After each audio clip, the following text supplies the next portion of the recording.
नाज़रीन, खुसूसी सरमायाकारी सहूलत काउंसिल के नतीजा खेज इक़दामात के नतीजे में सऊदी सरमायाकारी के ऐलानात के बाद ईरानी सदर का भी दो तरफा तिजारती ताल्लुकात को बढ़ाने के अज़्म का इजहार। मुआशी बहाली के रास्ते पर गामज़न पाकिस्तान के लिए अच्छी खबर है। यही नहीं बल्कि वज़ीर आज़म शहबाज शरीफ के दौरा सऊदी अरब के दौरान मुतवक्के सरमायाकारी के कुछ मुआहिदों पर दस्तखत भी वतन अजीज़ के लिए एक उम्मीद अफजा पैगाम है। गुज़श्ता दिनों वज़ीर आज़म से मुलाकात में कराची की कारोबारी बरादरी ने IMF से मुज़ाकरात, करेंसी मार्केट में मुस्तकिल मिजाजी लाने और महंगाई में बतदरीज काबू पाने की कामयाब कोशिशों पर हुकूमती कारकर्दगी को सराहा। इससे कबल आलमी बैंक, एशियाई तरक्याती बैंक, IMF, ब्लूमबर्ग समेत दीगर रेटिंग एजेंसीज भी पाकिस्तान के मुआशी बहाली के रास्ते पर आगे बढ़ने और दुरुस्त मुआशी समत की तस्दीक कर चुकी हैं। मुआशी इस्लाहात की पुरअज़्म तैयारियों, निजकारी के अमल का तेज़ रफ्तार आगाज़ और बैरूनी सरमायाकारी में हालिया पेशरफ्त एक खुशहाल मुस्तकबिल की नवीद दे रही हैं, जो यकीनी तौर पर सलामती के मसाइल में घिरे मुल्क के बाहिम्मत अवाम की तमानियत का बाइस होगी। मैं हूँ आयशा जुल्फ़िकार और आप देख रहे हैं पासबान इस्लाम। हमारा आज का उन्वान है मुल्क में सनतों की बहाली के हवाले से SIFC की रंग लाती कोशिशें। नाज़रीन, हकीकत ये है कि सनत का पहिया चलेगा तो ही मुल्क दौड़ेगा। खुसूसी सरमायाकारी सहूलत काउंसिल ने मुल्क की सनती तरक्की के लिए ठोस और तवीलुल मुद्दती पॉलिसी वज़ा करती है। मुल्क में नई इंडस्ट्रियल स्टेट्स का क़याम अमल में लाया जाएगा। स्पेशल इकनॉमिक और एक्सपोर्ट प्रोसेसिंग जोन के साथ गारमेंट सिटी भी कायम किया जाएगा। सनती शोबे को सब्सिडी के बजाय सस्ती तरीन बिजली फराहम की जाएगी। इसी से मुतालिक देखिए इस्लामाबाद से head of defence desk Mohammad Imran की रिपोर्ट। मुल्क की सनती तरक्की में तेजी लाने का मिशन। खुसूसी सरमायाकारी सहूलत कौंसिल ने रोड मैप दे दिया। एक साल के दौरान बरामदात में $20 अरब इजाफे का हदफ मुकर्रर। SIFC प्लान के मुताबिक मुल्क में नई इंडस्ट्रियल स्टेट्स का क़याम अमल में लाया जाएगा। इसमें स्पेशल इकनॉमिक और एक्सपोर्ट प्रोसेसिंग जोन के साथ गारमेंट सिटी भी कायम किया जाएगा। बरामदात की फरोग के लिए SIFC एपेक्स कमेटी ने सनती शोबे के लिए तवानाई टैरिफ 9 सेंट करने की मंजूरी भी दी है। SIFC ने तजवीज़ दी है कि सनती शोबे को भारी सब्सिडी की बजाय बिजली के टैरिफ में गैर मामूली रियायत दी जाए। इससे घरेलू सनतों, SMEs और पावर लूम्स समेत सनती सरगर्मियों को फायदा पहुँचेगा। feel that we are, as a company, probably one of the first companies of many that will be utilizing the new system, and this particular project has quite a lot of Canadian involvement. SIFC has played an important role in encouraging global investors to come to Pakistan. I'd like to thank the SIFC for making this process very smooth. I think that the ability for companies to feel, or for companies from outside of Pakistan, from the United States, to feel comfortable to invest and to come into Pakistan and to help start a partnership where we can all work together. They really have made it easy. This initiative by Miracle Salt Collective in advancing the expansion of production and global marketing of Pakistan's salt resources should set a new important phase in the development. SIFC खलीज ताउन council और चीन के साथ मिलकर गैर मुल्की सरमायाकारी की राह हमवार करने के लिए भी कोशा है। इंडस्ट्रियल एडवाइजरी कौंसिल की तजावीज़ की रोशनी में रिफाइनरीज को अपग्रेड किया जाएगा। खुशाइन बात यह है कि इस हवाले से सिनर्जिको प्राइवेट लिमिटेड ने यूरो 5 पेट्रोलियम मसनूआत की तैयारी के लिए 2 रिफाइनरीज में $1 अरब से जायद की सरमायाकारी का ऐलान भी किया है। यही नहीं, brown field oil refinery policy के तहत मजीद $5 से $6 बिलियन की सरमायाकारी की भी तवक्को है।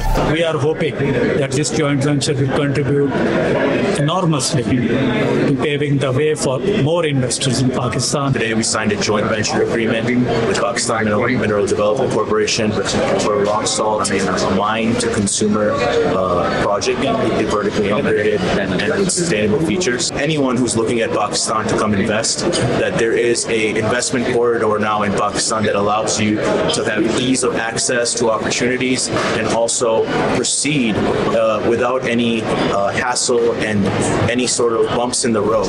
हुकूमती इक़दामात और SIFC के मुतहर्रिक किरदार से ज़राअत और टेक्सटाइल के शोबे में भी बेहतरी आई है, जबकि दीगर बड़ी सनतों के पैदावार में भी नुमाया इजाफा हुआ है। SIFC ने सरमायाकारों को राग़िब करने के लिए government to business chip designing की सहूलत और सेमीकंडक्टर इंडस्ट्री की तरक्की के लिए भी ठोस लाएअमल पेश किया है। SIFC ने एविएशन सेक्टर के जुड़े अफराद को भी यकीन दिलाया है कि इस अहम सनत की तरक्की के लिए भी हर मुमकिन इक़दामात किए जाएंगे और असर नो पॉलिसी मुरतब की जाएगी।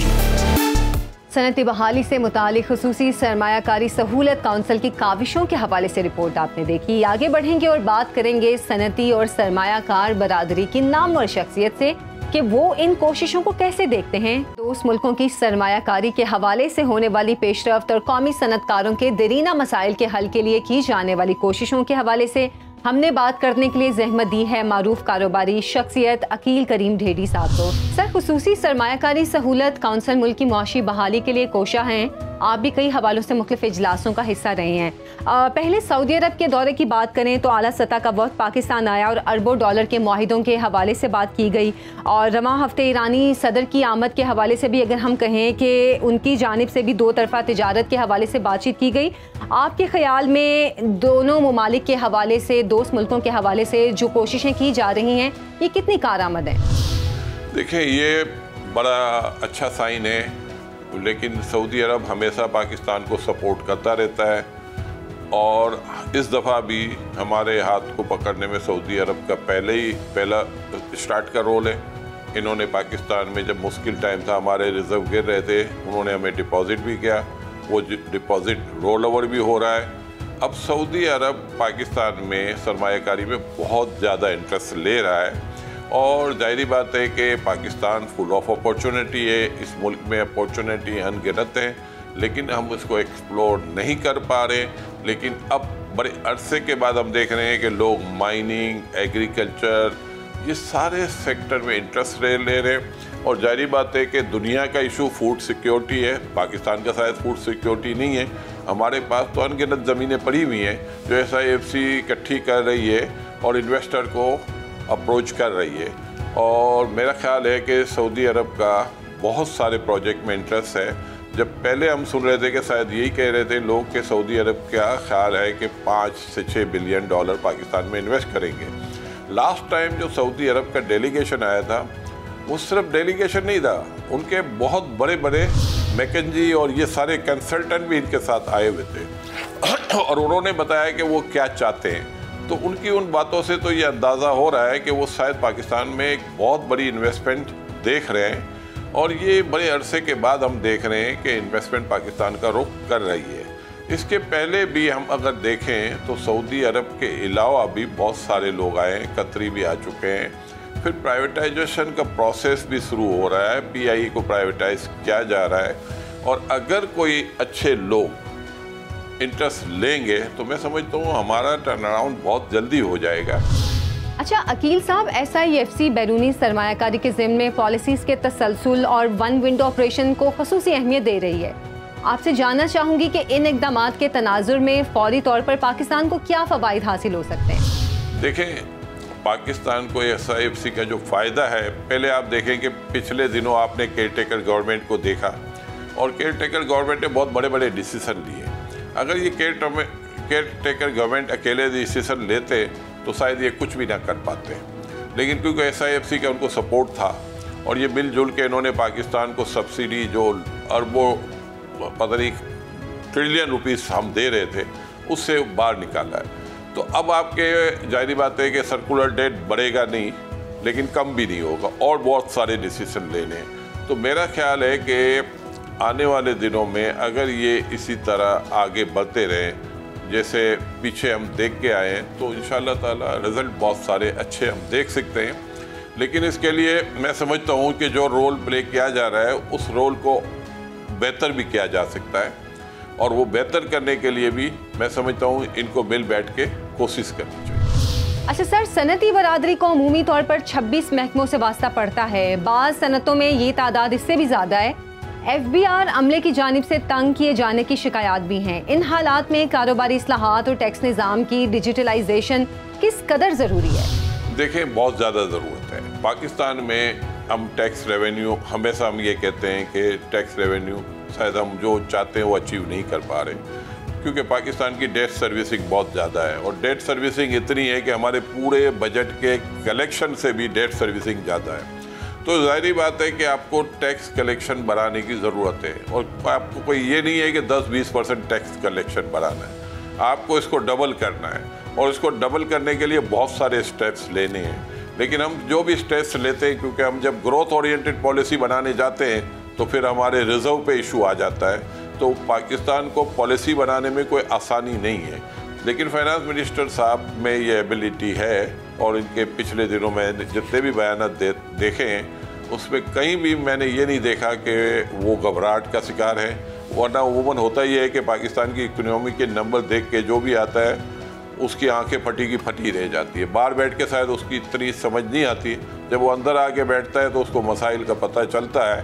तो बहुत सारे लोग बाहर बैठ के बातें करते हैं कि ये कर दो, वो कर दो। मैं समझता हूँ कि हमें जो भी लोग आते हैं उनको सपोर्ट करना चाहिए, क्योंकि पाकिस्तान पहले है, बाकी चीज़ें सब बाद में। और फाइनेंस मिनिस्टर साहब में कैपेसिटी दिख रही है और वो फोकस होकर काम कर सकते हैं, और डेफिनेट उनको प्राइम मिनिस्टर और बाकी टीम का भी सपोर्ट होगा, SIFC का भी उनको सपोर्ट होगा। तो हो सकता है वो जो डिसीजन लेंगे वो डिसीजन इम्प्लीमेंट हो। जो आपने कहा ना कि 26 महकमों से जो आपका वास्ता पड़ता है, पाकिस्तान में हमने हमेशा एक बात की है कि 1 विंडो होना चाहिए। कोई भी इशू है, अगर 26 महकमों से भी वास्ता पड़ता है तो क्लाइंट का उन महकमों से वास्ता नहीं होना चाहिए। क्लाइंट सिर्फ एक महकमे में अप्लाई करे, बाकी सारी जगहों पे वो खुद जाके इसको रिजॉल्व करें। क्योंकि अगर हम इन्वेस्टर को अट्रैक्ट नहीं करेंगे तो फिर पहले की तरह यही होगा कि पाकिस्तान में कोई इन्वेस्टर नहीं आएगा। अकील साहब, पिछले दिनों SIFC की जानिब से बरामदी सनतों के लिए रिवायती बिजली टैरिफ के हवाले से कुछ खबरें गर्दिश कर रही थी, क्या ऐसी कोई पेशरफ्त आपके इल्म में भी है? रियायती तो SIFC भी नहीं करेगी या कोई भी नहीं करेगा। मैंने कहा ना, उसके लिए इनकी बातचीत चल रही है कि आपके जो लोन का टाइम 10 साल वाला है उसको ये 20 साल पे ले जाएंगे, तो उससे आपकी पेमेंटें कम हो जाएगी। तो उसकी वजह से आप 10 से लेके 15 रुपये या 9 सेंट से लेके 12 सेंट के दरमियान लोगों को बिजली दे पाएंगे। और मैं समझता हूँ कि मैंने कहा ना, जब इन्होंने चाइना से बात की थी तो चाइना ने कहा पहले खुद कुछ कर लो, इसके बाद हमारे पास आओ। तो अब हमारी गवर्नमेंट ने बहुत सारे डिसीजन ऐसे ले लिए जो बहुत टफ थे। तो वो डिसीजन लेने के बाद मैं समझता हूँ अभी आजकल चाइना का टूर भी शुरू हो चुका होगा या होने वाला है, तो इसमें आपको ये गुड न्यूज़ मिल सकती है कि हमारा जो लोन की रीपेमेंट है वो अगर 10 वाली 20 साल या 25 साल या 15 साल भी हो जाती है तो इनके पास गुंजाइश बन जाएगी। अब ये पॉसिबल नहीं है कि अपनी गवर्नमेंट गैप से सब्सिडी दे, ये पॉसिबल नहीं है और ना हमें कहना चाहिए। और इसकी वजह से फिर IMF की डायलॉग में ख़राबी आएगी या IMF पीछे हटेगा, तो हम अफोर्ड नहीं कर सकते। तो गवर्नमेंट को भी कोशिश ऐसी करनी चाहिए कि वो काम करे जिससे फर्दर हमारा डेफिसिट ना बढ़े, फर्दर हमारी सर्कुलर डेट ना बढ़े। तो हम खुद भी ये चाहते हैं, हम चाहते हैं कि अगर जहाँ हम 10 रुपये कमाते उधर भले 2 रुपये कमाएं, लेकिन इस तरह कमाएं कि मुल्क हमारा मजबूत। सही।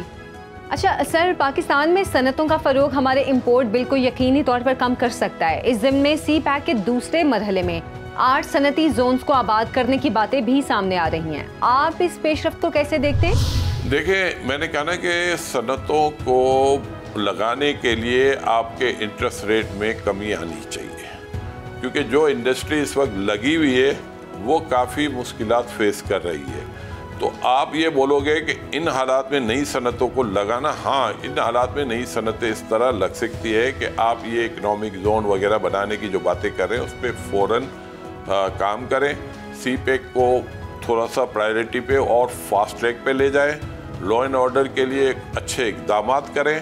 और आप अगर जैसे चाइना का टूर हो रहा है तो हमारी पहले भी सजेशन थी और आज भी हम यही सजेशन दे रहे हैं कि गवर्नमेंट इकनॉमिक जोन या एक्सपोर्ट प्रोसेसिंग जोन बना के चाइनीज़ गवर्नमेंट के हवाले करें, ताकि वो जितनी बिजली प्रोड्यूस कर रहे हैं वो खुद इस्तेमाल करें, बिजली की डिमांड को बढ़ाएं। जब बिजली की डिमांड बढ़ेगी तो आपकी कैपेसिटी पेमेंट कम होगी, कैपेसिटी पेमेंट कम होगी तो आपके इन्फ्लेशन के नंबर नीचे आएंगे, इन्फ्लेशन के नंबर नीचे आएंगे तो बिजनेस एक्टिविटीज़ बढ़ेगी।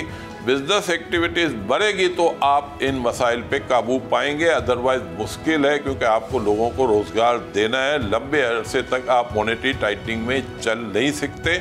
और आप ये देखें कि आजकल अगर हम ये देखें कि रुपये काफ़ी स्ट्रॉन्ग हुआ है, उसकी वजूहत ये है कि आपने स्पेकुलेशन को किल किया है। तो इसी तरह हमें स्टेप्स लेने होंगे। बहुत शुक्रिया अकील करीम ढेडी साहब, कारोबारी शख्सियत हमारे साथ मौजूद थे। नाज़रीन, मुल्क की मारूफ कारोबारी शख्सियत की गुफ्तगू आपने सुनी। इस सिलसिले में हमने Lahore chamber of commerce and industry के सदर जनाब काशिफ अनवर साहब को भी ज़हमत दी है, वो भी हमारे साथ मौजूद हैं। सर, शुक्रिया आपके वक्त का। काशिफ साहब, हालिया दिनों में मुल्क में बैरूनी सरमायाकारी से मुतालिक हौसला अफजा पेशरफ्त सामने आ रही है। आला सतह की खुसूसी सरमायाकारी सहूलत काउंसिल के तहत वन विंडो ऑपरेशन का इस सिलसिले में अहम किरदार है, आप कैसे देखते हैं इसे? देखिए, ये बहुत अच्छा है, इसमें तो कोई दो राय नहीं है। और हम ये चाहते हैं कि हमारे मुल्क के अंदर इन्वेस्टमेंट आए। और SIFC के क़याम का मकसद ही ये था कि हम जो हमारे इंटरनेशनल जितने भी फाइनेंसर्स हैं, जितने भी इन्वेस्टर्स हैं, उन्हें ये पता हो कि इस मुल्क में इस्तेहकाम है। और SIFC ने उसी पे काम किया। और फिर जब हमारे chief of the army staff भी गैर मुल्की दौरों पे गए, तो जो हमारे अरेबियन दोस्त ममालिक हैं, उन्होंने भी ये कहा कि हम तकरीबन 25-25 अरब डॉलर मुल्क के अंदर इन्वेस्ट करेंगे। और ईरान का दौरा और सऊदी अरब का दौरा भी उसी हम समझते हैं कि उसी ज़मन में एक करी है कि आपके इतने बड़े डेलीगेशंस का मुल्क के अंदर आना, मिलना, इन्वेस्टर्स का आना। तो ये मतलब ये भी है कि आपका मुल्क जो एक परसेप्शन जा रहा है कि आपका मुल्क महफूज है। दूसरा ये कि इस मुल्क के अंदर इन्वेस्टमेंट हो सकती है। तीसरा कि आपके मुल्क की जो लीडरशिप है उसका भी एतमाद है और वो एक पेज के ऊपर है। तो ये बहुत ज़रूरी है। इससे ना ही सिर्फ हमारा जो इंटरनेशनल इन्वेस्टर है वो आपके मुल्क के अंदर इन्वेस्टमेंट करेगा, FDI बढ़ेगा, बल्कि उससे जो आपकी लोकल इंडस्ट्री है वो भी बेहतर होगी, रोज़गार होगा, हालात बेहतर होंगे। अच्छा काशिफ साहब, सऊदी अरब और दीगर खलीजी मुल्कों समेत चीन की जानिब से पेट्रो इंडस्ट्री में 6 से 7 अरब डॉलर की मजमूई सरमायाकारी के ऐलानात सामने आ रहे हैं। अगर ये कोशिशें जल्द बाराबर होती हैं तो मुल्क की मईशत पर इसके क्या असरात मुरतब होंगे? देखिए, इस वक्त की जो हमारे स्टेट बैंक के पास रिजर्व्स हैं वो 9 बिलियन डॉलर्स के करीब हैं, 5-6 टोटल मिला के 12-13 बिलियन डॉलर्स के करीब हैं, जो कि हमारी जो इम्पोर्ट है वो तकरीबन 2 महीने की पूरी करते हैं। तो ये सफिशेंट फंड्स नहीं है हमारे पास। और हमारी अपनी किटी में भी इतने शायद इन्वेस्टमेंट नहीं है कि हम कर सकें। तो अगर इन ममालिक के आने का यही मकसद है कि इन ममालिक के आने से आपके जो इन्वेस्टमेंट है वो भी बेहतर होगी, जो लॉस मेकिंग कंपनीज हैं उनमें भी बेहतरी आएगी। अल्टीमेटली अगर वो नए प्लांट्स भी यहाँ पर आके सेटअप करेंगे या पुराने जो हमारे हैं एंटरप्राइजेज अगर वो उन्हें भी लेंगे तो उसमें भी बेहतरी है। अल्टीमेटली जो पैसा जो लॉस हम करते हैं और जो टैक्स का पैसा उन जगहों पे चला जाता है जो प्रोडक्टिव नहीं होता, अगर वो उन एंटरप्राइजेस पे लगेगा जो हमारी बेहतर होंगी, प्रॉफिट में चलेंगी, तो वो सारे का सारा पैसा आवाम पे आएगा। ये बहुत खुशाइन बात है। ना सिर्फ सऊदी अरब, ईरान, बाकी ममालिक को भी आना चाहिए है। और इस वक्त तो जिस तरह से ग्लोबलाइजेशन है, हमारे बाकी जो दोस्त हमारे हमसाया ममालिक हैं, हमारी तो ट्रेड ही बल्कि हमसाया ममालिक के साथ होनी चाहिए, लेकिन ये भी हम शायद हमारे जितने भी हमसाया ममालिक हैं उनके साथ शायद उस तरह से हालात बेहतर नहीं है। तो अगर हम अपना हमसाया ममालिक से हालात बेहतर कर लेंगे तो इंपोर्ट एक्सपोर्ट में बेहतरी होगी। बहुत बड़ी मार्केट्स आपके पास हैं और हम जब इनके साथ आपकी तिजारत बेहतर होगी तो अल्टीमेटली हम सेंट्रल एशियन स्टेट्स और जो इस तरफ का ब्लॉक है हम उस तरफ भी जाएंगे। तो हमें short, medium, long term projects को अगर हम साथ लेके जाएं तो ये हर तरह से इन्वेस्टमेंट बेहतर है। आज ये ममालिक इन्वेस्टमेंट करेंगे तो कल उनके फ्रूट निकलेंगे। अगर हम आज ही इन्वेस्टमेंट को नहीं करवाएंगे तो कल आने वाले कल में उस तरह से हमारे फ्रूटफुल मैयर्स नहीं होंगे और हमें फ़वाइद नहीं होंगे। तो ये बेहतर है कि हम आज शुरू करें ताकि हमारा आने वाला मुस्तकबिल बेहतर हो। अच्छा काशिफ साहब, FPR की डिजिटाइजेशन और खसारे में चलने वाले इदारों की निजकारी के हुकूमती इक़दामात के बारे में आपकी क्या राय है? देखें, बिल्कुल जो हमारे हुकूमत के जो नुकसान में चलने वाले एंटरप्राइजेज हैं इसमें कोई दो राय नहीं है कि जिस तरह से हमारा डेफिसिट बढ़ता जा रहा है उनको प्राइवेटाइज होना चाहिए। और वो जो इदारे नुकसान में चल रहे हैं वो ना मुल्क के लिए बेहतर है और ना ही वो आवाम के लिए बेहतर है। और इसमें कोई दो राय नहीं है कि उन्हें प्राइवेटाइज होना चाहिए। दूसरी बात जो FBR की डिजिटाइजेशन है, देखें FBR तो पहले ही डिजिटाइज है और आगे भी हो रहा है, लेकिन ये बहुत ज़रूरी बात है कि अगर हम हर दूसरे दिन कोई ना कोई एक नया SRO देंगे तो हमें इस बात को भी समझना है कि इस वक्त इकॉनमी के हालात उस तरह से नहीं हैं। हम ज़रूर डिजिटाइज करना चाहते हैं, हम ज़रूर अपने आप को कंपेयर करते हैं कि यूरोपियन ममालिक में इस तरह से बहुत ज़्यादा एडवांस्ड है, तो हमें आहिस्ता आहिस्ता लेके चलना चाहिए। अगर हम ये कहें कि हमने 75 साल हो गए, हम एकदम आज कर देंगे, तो एकदम शायद नहीं होगा, वो आपके लिए इतना बेहतर नहीं होगा। लेकिन जिस पेस पे चल रही है डिजिटाइजेशन, उस पेस पे चलती रहे। लेकिन अगर हम हर दूसरे रोज़ कोई ना कोई SRO देंगे, अगर हम रोज़ कोई ना कोई स्कीम देंगे, तो शायद उस तरह से नहीं होगा। स्टेक होल्डर्स को ऑन बोर्ड लेना बहुत ज़रूरी है। जब तक आप स्टेक होल्डर्स के साथ अगर आप पॉलिसी बनाकर SRO बनाकर इम्प्लीमेंट कर देंगे और उसके कॉन्सिक्वेंसेस बाद में लेंगे, जैसे अभी भी एक SRO 350 आया हुआ है और उससे सारा सिस्टम चोक हो गया है, तो हमें स्टेक होल्डर्स को ऑन बोर्ड लेना चाहिए। और हम इनको, क्योंकि अब इस वक्त जो FBR है उसके पास बहुत सी इंफॉर्मेशन है, उन्हें अपने सिस्टम को बेहतर करना चाहिए, ना कि उनके लिए कवानीन बने जो टैक्स नेट के अंदर है। कवानीन उनके लिए बनने चाहिए जो टैक्स नेट के बाहर है। बहुत बहुत शुक्रिया काशिफ अनवर साहब आपके वक्त का। तो नाजरीन, सूरत हाल यकीनी तौर पर उम्मीद अफजा है, लेकिन अभी भी जो मसाइल दरपेश हैं उनका हल निकालना भी ज़रूरी है। प्रोग्राम के सिलसिले को मज़ीद आगे बढ़ाएंगे और जानेंगे कि SIFC की हालिया कोशिशों के मुआशी इशारियों पर बेहतरी के आसार। नाज़रीन, बैरूनी सरमायाकारी के रोशन इम्कानात क्या पाकिस्तान को मुआशी बदहाली की दलदल से निकाल पाएंगे? क्या हमारी कौमी मुआशी पॉलिसीज़ बैरूनी सरमायाकारों के लिए पुरकशिश हैं या हमें सवाल से इस्लाहात की ज़रूरत है? और सबसे बढ़कर SIFC का वन विंडो ऑपरेशन मकामी और गैर मकामी सरमायाकारों की सहूलतकारी में कितना कामयाब है? इसी पर हम बात करेंगे। माहिर मुआशी उमूर डॉक्टर हफीज़ पाशा साहब हमारे साथ मौजूद हैं। सर, बहुत बहुत शुक्रिया आपके वक्त का। पाकिस्तान की मौजूदा मुआशी बहाली की कोशिशों में सनतों की तरक्की किस कदर मुआविन साबित हो सकती है? बिस्मिल्लाहिर्रहमानिर्रहीम। बात दरअसल ये है कि पिछले काफ़ी अरसे से हमारा सनती शोबा जो है वो बहुत से मुश्किलात में फंसा रहा है। और अभी भी आप इस साल भी देखिए कि पहले 8 महीने में जो प्रोडक्शन हुई है उसमें कुछ कमी आई है। और पिछले साल तो आपने देखा कि तकरीबन 10% कमी आई थी सनती पैदावार में। बहुत से वजूहात हैं। एक सबसे बड़ी वजह ये है कि जो कॉस्ट है, जो खर्चे हैं, वो बहुत तेजी से बढ़ रहे हैं। एक तो आपने ये देखा सरे सूद 20-22% तक पहुंच गया, उससे वर्किंग कैपिटल की कॉस्ट बहुत बढ़ गई। फिर बिजली के और गैस के निर्खों में बेतहाशा इजाफा हो रहा है, तो प्रोडक्शन जो है वो यकीनन इसकी वजह से भी कम हो रहा है। फिर एक्सपोर्ट्स मुतासर हुए हैं। फिर कुछ रॉ मटेरियल्स की इंपोर्ट कम कर दी गई है ताकि फॉरेन एक्सचेंज बचाया जाए। ख़ास तौर पे आप गाड़ियों की इंपोर्ट तो बिल्कुल ही तकरीबन आधा आपने कर दी है। तो ये सब चीज़ें जब मिला लेंगे आप, तो आपका सनती पैदावार जो है वो बेहद मुश्किलात में है और इस वक्त नहीं लगता कि वो किसी तरीके से आगे बढ़ सके आने वाले महीनों में। अच्छा, तो सर इस सिलसिले में SIFC की कोशिशों से जो बैरूनी सरमायाकारी के मौके पैदा होने का इम्कान सामने आ रहा है, इन कोशिशों को आप कैसे देखते हैं? देखिए, ये वाज़ेह नहीं है कि ये क्या सनती पैदावार से इसका ताल्लुक होगा।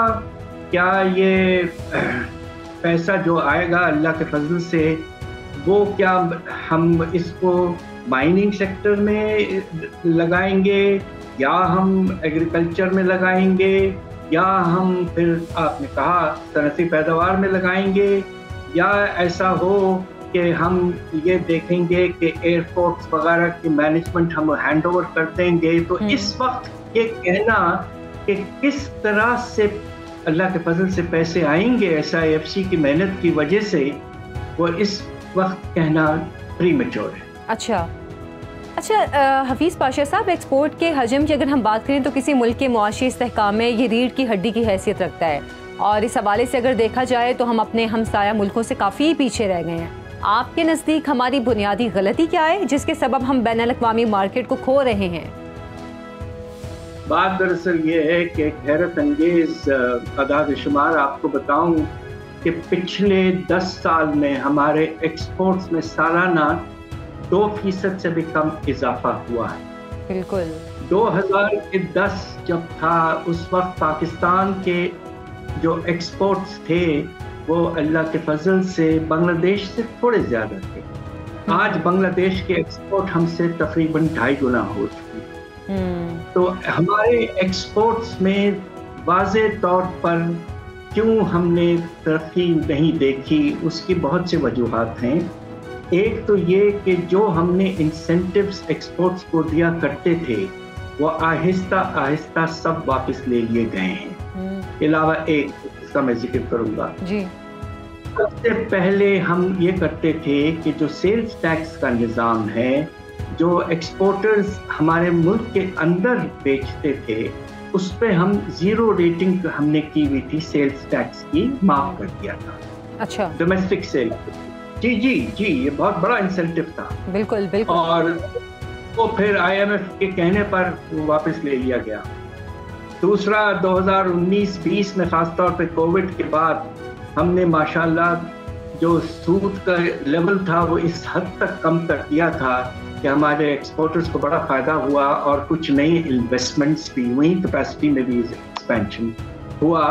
आज वो इस्तेमाल नहीं हो रहा है। अच्छा। तीसरी तरफ हम ये बहुत बड़ी फैसिलिटी दे रहे थे 1 साल पहले तक कि हम बिजली के निर्ख जो है एक्सपोर्टर्स के लिए, इंडस्ट्री के लिए खास तौर पर कम रखा था, सब्सिडाइज किया होता। आज पोजीशन ये है कि IMF के कहने की वजह से आज आपका जो निर्ख है बिजली का हमारे एक्सपोर्टर्स के लिए वो 17 सेंट है फी किलोवाट आवर, जबकि बांग्लादेश और हिंदुस्तान में ये 9-9.5 सेंट किलोवाट आवर है। आपकी कंपेटिटिवनेस जो है वो तो बुरी तरह से मारी गई है। और आखिरी वजह जो है वो ये है कि आपने रुपए को आर्टिफिशियली मुस्तकम करके रख दिया है, तो हमारे एक्सपोर्ट को अच्छी कीमत नहीं मिल रही है ना। बिल्कुल, एक तरफ कॉस्ट में इजाफा हो रहा है, दूसरी तरफ कीमतों में कोई इजाफा नहीं है, तो वो तो बेचारे पिस के रह गए हैं। बिल्कुल ठीक, आपने बिल्कुल सही बातें की हैं डॉक्टर साहब। पाकिस्तान के मौशी हालात अगर इस वक्त हम देखें तो इंडस्ट्रियल और टेक्नोलॉजिकल ट्रांसफॉर्मेशन के मुतकाज़ी हैं। चीन के ताउन से 8 सनती जोन्स की तामीर खासी अहमियत की हामिल है और दोस्त मुल्क से इंडस्ट्री और टेक्नोलॉजी की दरामद क्या हमारी इंपोर्ट और एक्सपोर्ट को मुतवाजन कर सकेगी? देखिए, इस वक्त जो पोजीशन है चाइना के साथ वो भी एक काफी हैरत अंगेज है। माशाल्लाह हमने चाइना के साथ एक फ्री ट्रेड एग्रीमेंट साइन किया था और आज पोजीशन ये है कि चाइना हमें 17 से 18 अरब डॉलर की एक्सपोर्ट करता है और हम चाइना को कितना एक्सपोर्ट करते हैं? खींच खांच के 1.5 अरब डॉलर, मुश्किल से थोड़ा ज्यादा। 8 गुना चाइना के एक्सपोर्ट्स हैं हमारे एक्सपोर्ट्स। तो ये किस तरह का फ्री ट्रेड एग्रीमेंट है? विद ऑल ड्यू रिस्पेक्ट्स, ये तो बिल्कुल एक सरेंडर है। मार्केट आपने खोल के रख दिया है। बिल्कुल सही।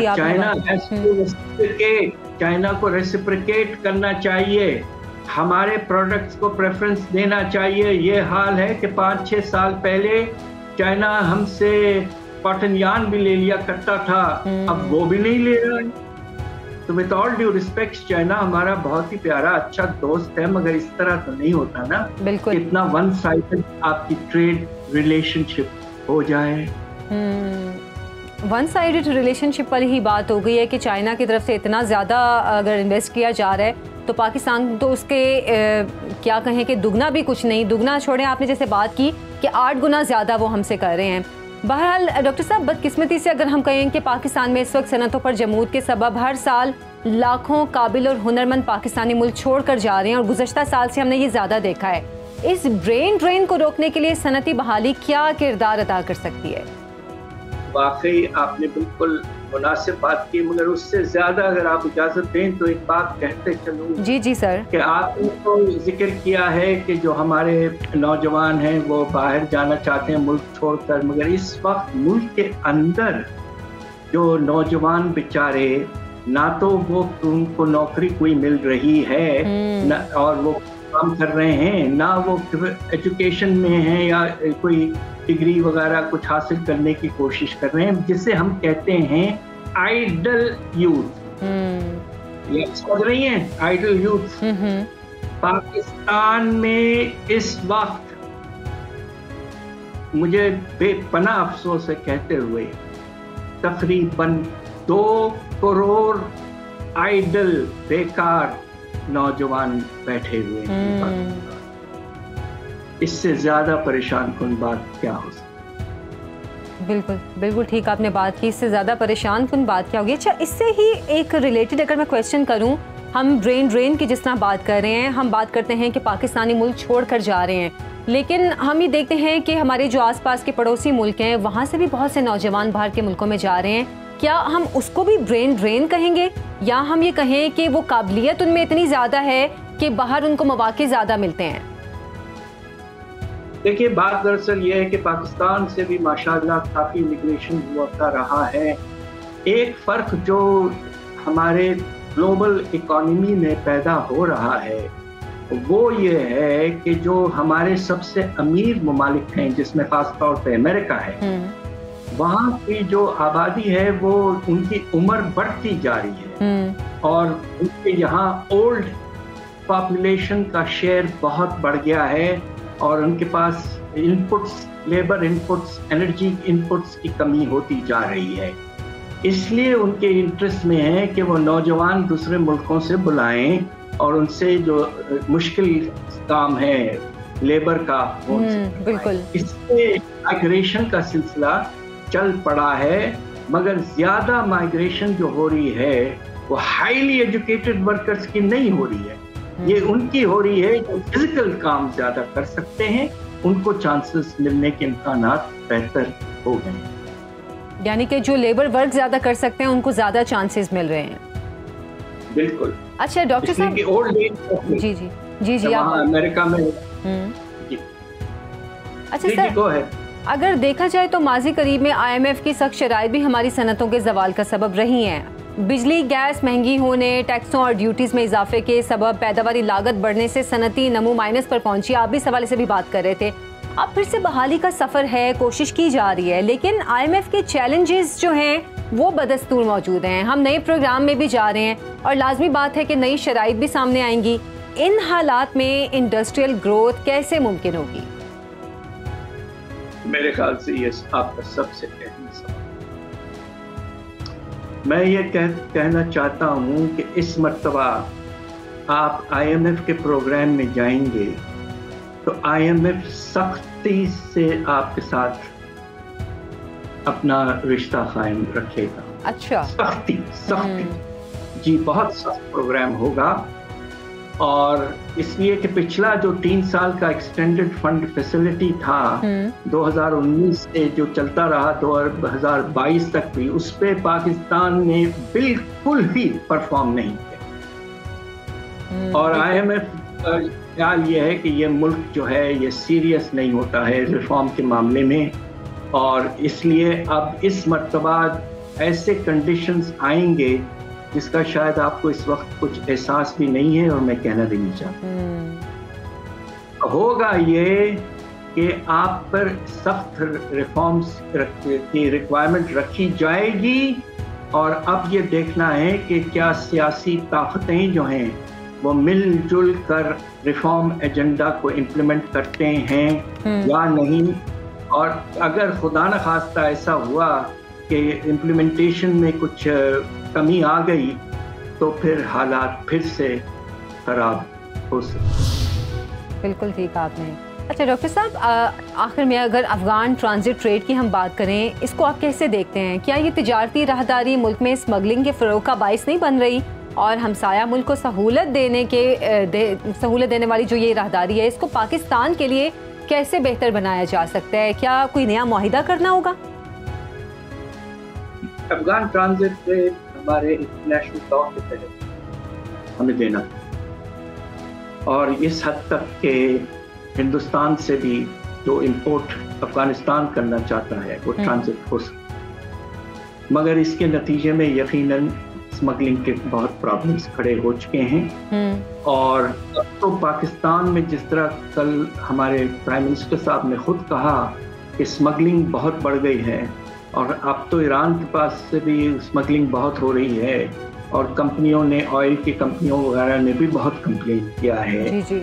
हमारा जो निज़ाम है लॉ एंड ऑर्डर का, स्मगलिंग को रोकने का, वो अब उसको मेरे ख्याल से बहुत ही कोशिश करके स्मगलिंग को रोकना पड़ेगा, इसलिए कि इसके नतीजे में आप देखिए बेतहाशा रेवेन्यूज का लॉस हो रहा है, और इस वक्त पाकिस्तान को रेवेन्यूज की हद से ज़्यादा ज़रूरत है, और स्मगलिंग अगर चलती रहेगी तो हमारा बजट का खसारा बढ़ता जाएगा। इसलिए बहुत ज़रूरी है कि हम स्मगलिंग को रोकें, और ट्रांजिट ट्रेड को यकीनन होना है, मगर उसमें भी सलीके से उसे देखा, बिल्कुल तरीके से उसको देखना होगा। बहुत बहुत शुक्रिया हफीज़ पाशा साहब, हम मौजूद थे।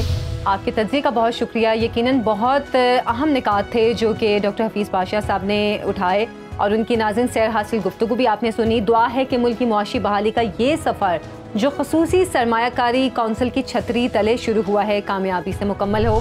नाज़रीन, पाक फ़ौज ज़ात बरादरी, लसानी और अस्बी तासुबात से क़ताए नज़र, हत्ता के फ़िरके और मज़हब से भी बाला, अर्ज़े पाकिस्तान में बसने वाले सब लोगों की फ़ौज है। देखिए काकुल एकेडमी से ज़ेरे तरबियत कमल नाथ शर्मा से मुताल्लिक़ ये रिपोर्ट।